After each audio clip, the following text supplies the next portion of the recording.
Hello and welcome to another video with Gamers Class. Shizzy here, guys, and today I've got some tips for you guys on how to reduce and manage your debts. All right, and I feel like it's very important, and it's something that you really want to work on if you want to increase your MMR. The more debts you have, it's like quite obvious that if you have a lot of debts, you're not gonna win the game. If you have less debts, your chances of winning, having a higher net worth, having higher XP is more likely if you have less debts. If you're dead, you're not doing much in the game, right? So let's get right into it. Let's share some tips. If you like this kind of content, go to gamersguys.com. For just $10 a month, get your replays analyzed, watch masterclasses with pro players, join weekly coaching sessions, win prizes, and more with our Supreme Dota 2 membership. And I want to start off with the first pointer of this video, which is playing selfish. Okay, and when I say playing selfish, like what I mean by this is not like literally just playing selfish, just like playing alone on the map entirely. But let's say you're a core player, okay? You're playing support. I mean, you're playing mid or carry, okay? And your support is just playing too aggressive. You don't necessarily have to go make moves with him, okay? If you think that you want to farm, just farm. If he's being toxic or whatever, just mute him, okay? You don't have to do aggressive moves if your teammate wants to do aggressive moves. You have to think on your own. Am I ready to fight? Am I ready to kill people? Can I kill people? What will happen if I go into this fight?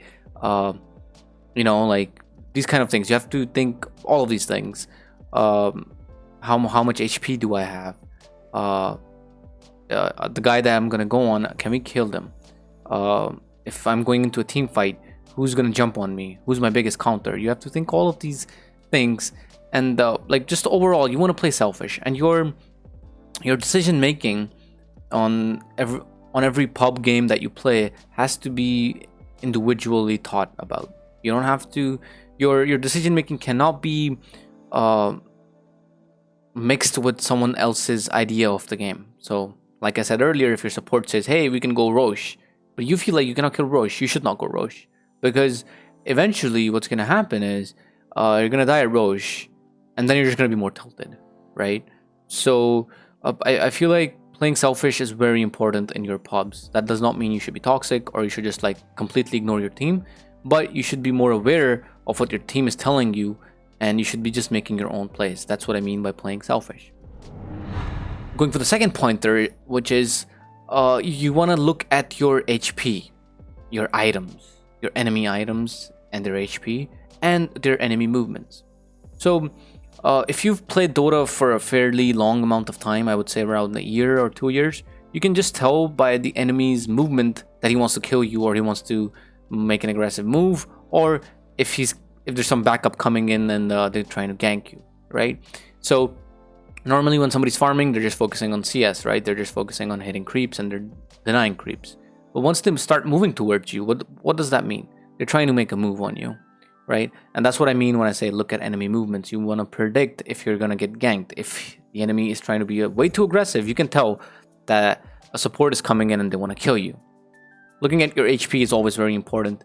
Say you have 800 HP in the laning stage and you're playing against a Lina or line, you want to be careful that you might get fingered or something, right?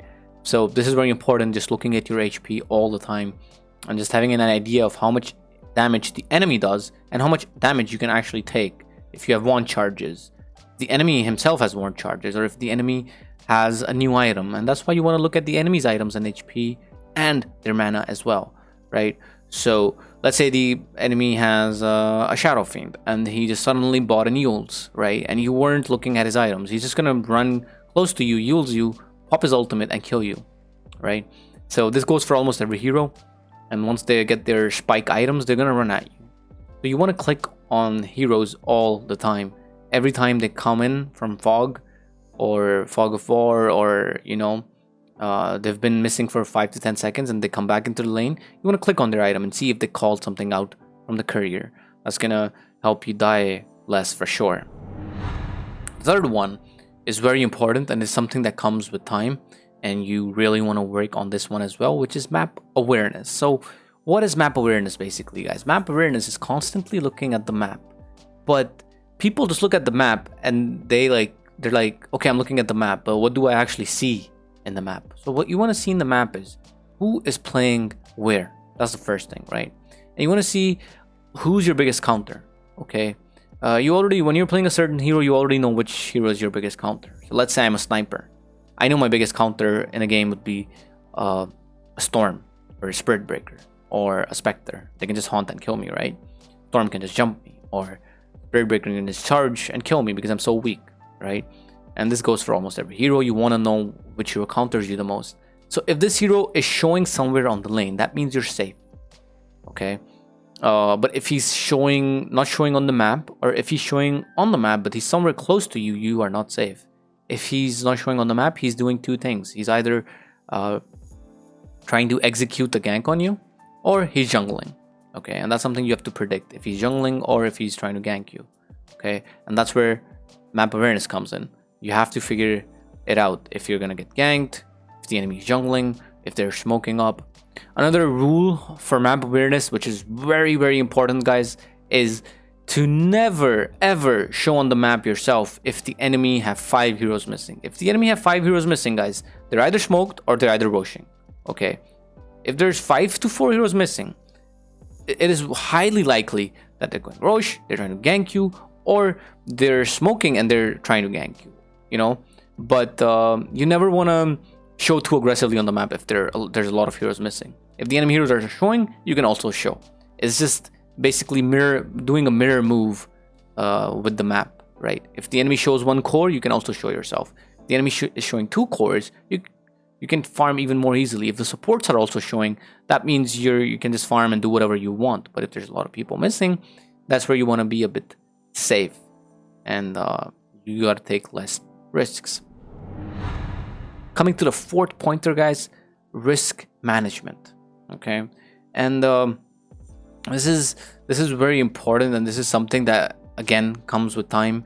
The more you think about it, the more you focus on it, the better you will get at it. Risk management is something where you're going into a team fight and you already start doing the maths. You already start calculating what's gonna happen, right? You start calculating your risks. Let's say I'm a Queen of Pain, okay, and I see that I can blink in, scream, pop my ultimate, and I can get a solo kill on a support. But at the same time, I have to think, how do I get out? What happens if I blink in and I get instantly stunned? What happens if I blink in, kill someone? How do I get out? Will a core kill me? Do I want to die here? Is this kill worth it? You want to be thinking, you have to be thinking these things when you're making risky moves. And that's what risk management is basically, when you're going for kills. Then there's risk management for pushing lanes. When you're pushing lanes, right, you want to look at the map, like we talked about earlier, the map awareness thing. You want to look at the map and you want to see, okay, so let's say I push this lane. Do I get ganked?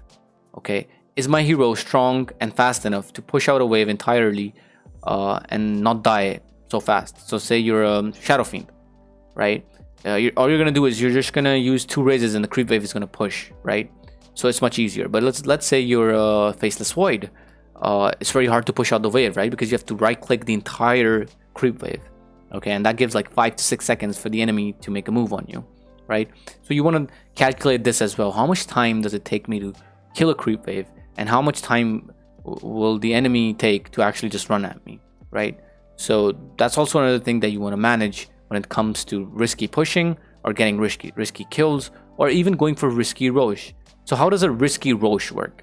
A risky rosh is where you guys are in the rosh pit and the enemy team is showing on the map. This is not risky at all, right? Because the enemy team is showing, you guys are completely okay. You know they cannot come because they're showing on the map. But if the enemy is not showing on the map, you have to be careful again, right? And you have to be thinking, okay, so if they come into the pit, what do we do? Do we kill Rosh? Do we go out? What do we do? You want to be thinking these things way before they actually happen.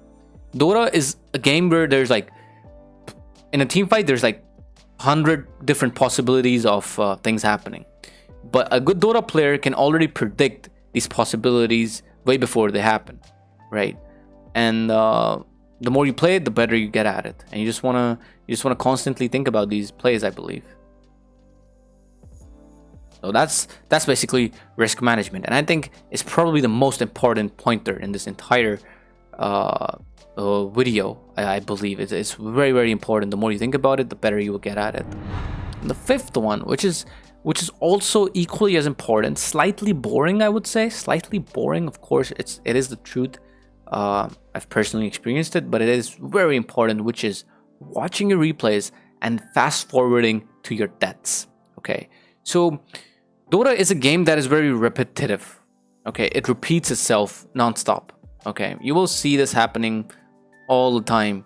The enemy gets a double damage at the mid lane and they start owning you, or you get ganked by a spirit breaker, and you'll see it's happening a lot. Okay, it happens in almost every second or third game with you. And once you start watching your replays, you will also start to realize that your deaths, they're also they're repeating all the time. You're dying in the same ways, but you're not realizing it. And there could be a lot of ways, but when you watch your own replays and be self-critical, and you give yourself some self-criticism, that's where you will start to grow and be a better player, and your deaths will actually reduce, right? So you want to watch your replays and fast forward to your deaths. You want to see what I did wrong here. Was I too aggressive? Was I too defensive? Was I just clueless? Or like, you know, was I on autopilot mode? Was I not focusing? Because you remember how you died over there, right? And you can answer these questions the best yourself. But you want to be asking yourself these questions while you watch your replays. And I know it gets boring. But like I said, and I've said it in a lot of my videos as well, if it was easy, everyone would do it, right? So it's not easy, it's going to be boring, but it's something that will help you improve. Trust me.